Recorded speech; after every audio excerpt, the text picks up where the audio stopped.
किस विकसित राज्य की हमारे मुख्यमंत्री जी बात करते हैं। 1990 बोला जाता है कि जंगल राज था और आज बोल रहे हैं मंगल राज है। तो 1990 से 2005 तक माननीय लालू प्रसाद जी ने राज्य किया। उस समय बिहार का प्रति व्यक्ति आय सबसे निचले पैदान पर था। वो था 1990 का राज्य।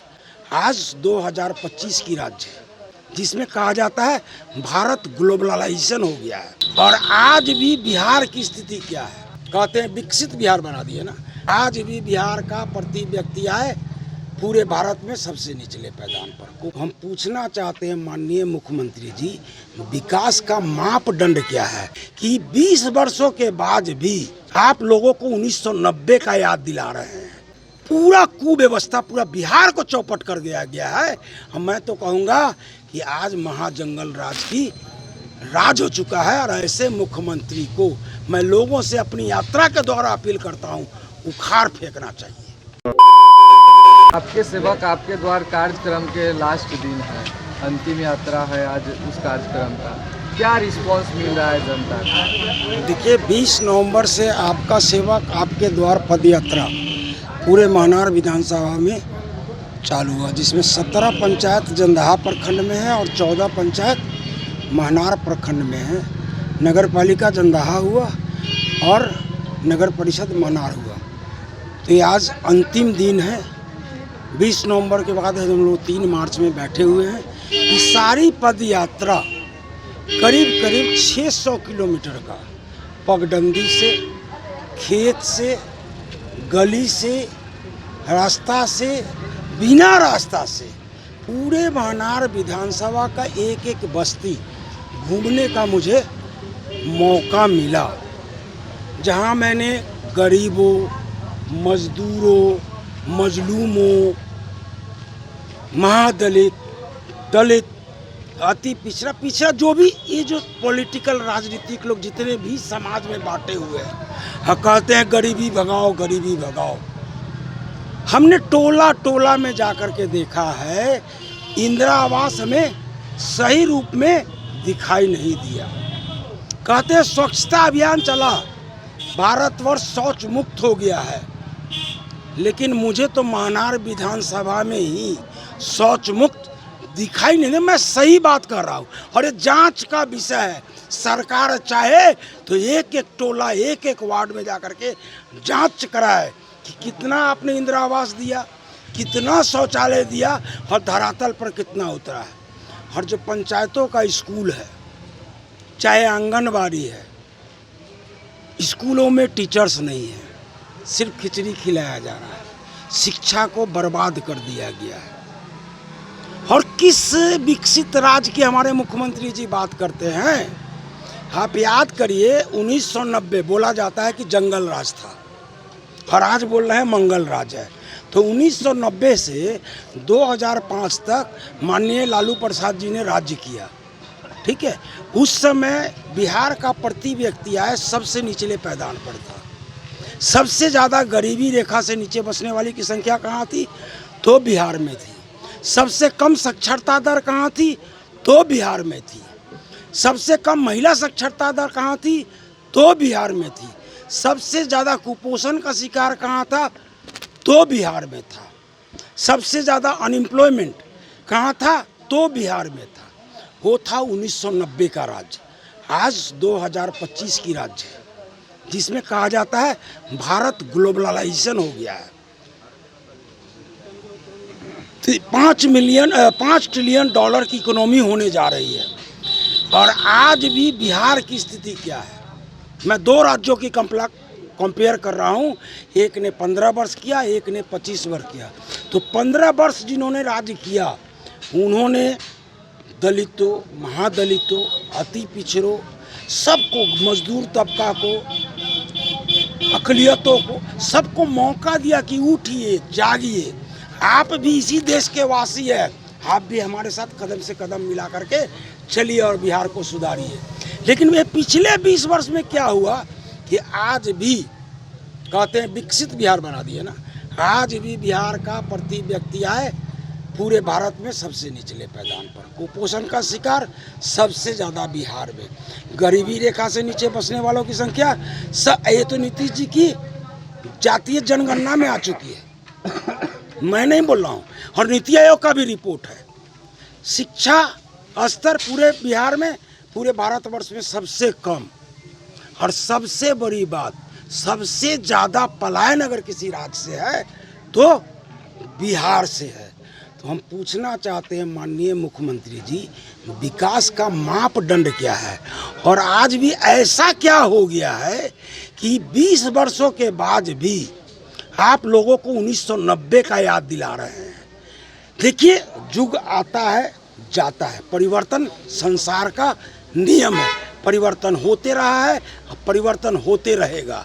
लेकिन इस परिवर्तन के युग में जहां भारतवर्ष $5 ट्रिलियन की इकोनॉमी बनने जा रही है, बिहार की ऐसी बद इंतजामी, बद व्यवस्था, पूरा कुव्यवस्था पूरा बिहार को चौपट कर दिया गया है।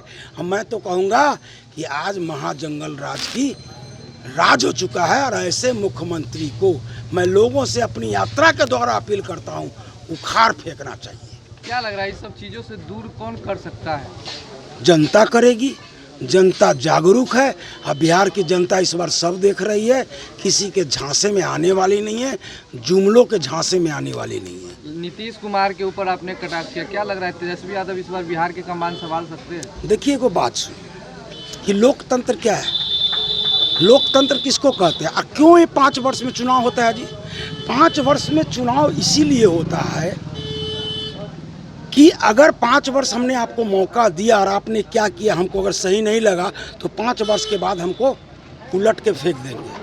और जहाँ तक आप बात करते हैं तेजस्वी यादव की, तो तेजस्वी यादव को तो 17 महीने का मौका नीतीश जी के साथ में मिला, और उन्होंने करके दिखाया जो मुख्यमंत्री जी कहते थे।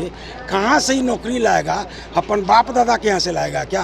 तो तेजस्वी यादव तो 5 लाख नौकरी देने का काम किए ना जी, तो जब 5 लाख वो दे दिए तभी लोग ढिंढोरा पीट रहे हैं ना। तो कहने का मतलब है कि 5 वर्ष में परिवर्तन जरूरी है। अब वो 20 वर्षों से राज कर रहा है। कार्ल मार्क्स बहुत बड़े इकोनॉमिक्स रह चुके हैं, उन्होंने कहा है जब भी कोई व्यवस्था अपनी अंतिम पराकाष्ठा पर पहुंचती है, अंतिम ऊंचाई पर पहुंचती है, तो उसी व्यवस्था के अंदर इतनी कमियां हो जाती है कि पुनः एक नई व्यवस्था का जागरण होता है और पुराने व्यवस्था ढह जाते हैं। तो तेजस्वी यादव को भी आज तो अभी सर्वे देखे हैं, हमने सुना है, उसमें 41-42% लोग तेजस्वी यादव को चाह रहे हैं। तो क्या एक बात बताइए, हम मान लेते हैं लालू यादव क्या था नहीं था, इस पर हम बहस नहीं करते हैं, ठीक है।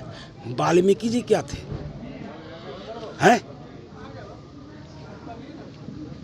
इनका जन्म क्या नाम है, कृष्ण जी, अरे वो राक्षस क्या था, उनका जन्म जो कृष्ण के उपासक थे, उनका जन्म किनके घर में हुआ था?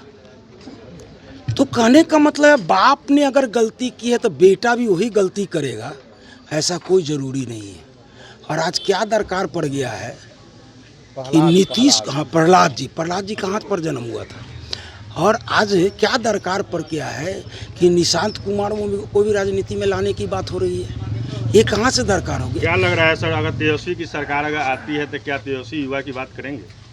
तेजस्वी अभी कर ही रहे हैं युवा की बात, और मैं समझता हूं जब आएंगे तो उन्होंने अपना पूरा मिशन और विजन बिहार को बताया है। आपने बात की और बदलाव की बात है, ये बात ना तेजस्वी यादव की है ना नीतीश कुमार की है। मैं तो कहता हूं 20 साल जब किसी ने राज कर लिया तो वो, और उनका उम्र भी हो चुका है, वो बीमार भी है, अब उनके हाथ से बिहार की जनता को सत्ता को छीनना चाहिए और पूरा एक नई व्यवस्था को जन्म देनी चाहिए। ये बिहार की जनता से मेरी अपील है। यात्रा खत्म होने के बाद रविंदर सिंह क्या किस कार्यक्रम में उपस्थित? देखिए, ये पद यात्रा का मेन जो मुख्य कारण था ये था कि महनार जो पिछले 75 वर्षों के बाद, आप याद करिएगा, बंसी देवी, गोपाल जी, मुनेश्वर बाबू और मुंशी लाल राय यहाँ के विधायक हुआ करते थे।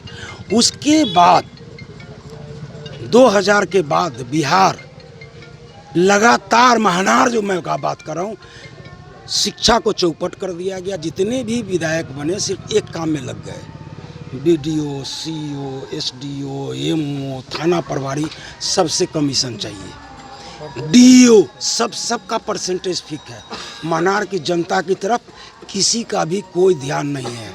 इस बार जो हमने ये यात्रा की है, लोगों में एक आस्था जगा है, लोगों में एक विश्वास जगा है कि इस बार मुझे परिवर्तन करना है। अगर परिवर्तन होना सुनिश्चित है इस बार, और मैं वचन देता हूं कि जितने मनार में कुव्यवस्था है इसको मैं बंद करूंगा। एक कमीशन खोरी मैं बंद करूंगा। सरकार की जितनी योजनाएं हैं वो धरातल पे आएगी, किसी को कोई कमीशन देना नहीं पड़ेगा। स्कूल की व्यवस्था मजबूत होगी। दोनों ब्लॉक में एक मॉडर्न हॉस्पिटल का बनाया जाएगा, निर्माण होगा 50-50 बेड का, जिसमें फ्री इलाज होगा, फ्री दवा दिया जाएगा। शिक्षा को मजबूत किया जाएगा। युवाओं का पलायन कम से कम मनार से ना हो, इसके लिए हम योजना बना रहे हैं कि स्वरोजगार कि कैसे बनाया जाए। एक कोऑपरेटिव सोसाइटी बना करके हर एक पंचायत से 5-5 युवा को ले करके मैं एक ऐसी व्यवस्था करूंगा मनार और जंदाहा में कि 5-5 युवा आज अपने पैर पर खड़ा होंगे, लेकिन आने वाले भविष्य में यही 5 युवा 500 युवाओं को खड़ा कर देंगे। ऐसी व्यवस्था मैं मनार में करूंगा। लास्ट सवाल, निर्दलीय जाएंगे चुनाव में या किसी पार्टी के साथ जाइए? देखिए, मैंने तो मेहनत किया है और भागवत में कहा गया है, कर्म किए जा फल की चिंता मत करना इंसान। और हम कर्म कर रहे हैं, अगर मेरा कर्म सही होगा तो मुझे ऊपर वाला कुछ न कुछ देगा जरूर।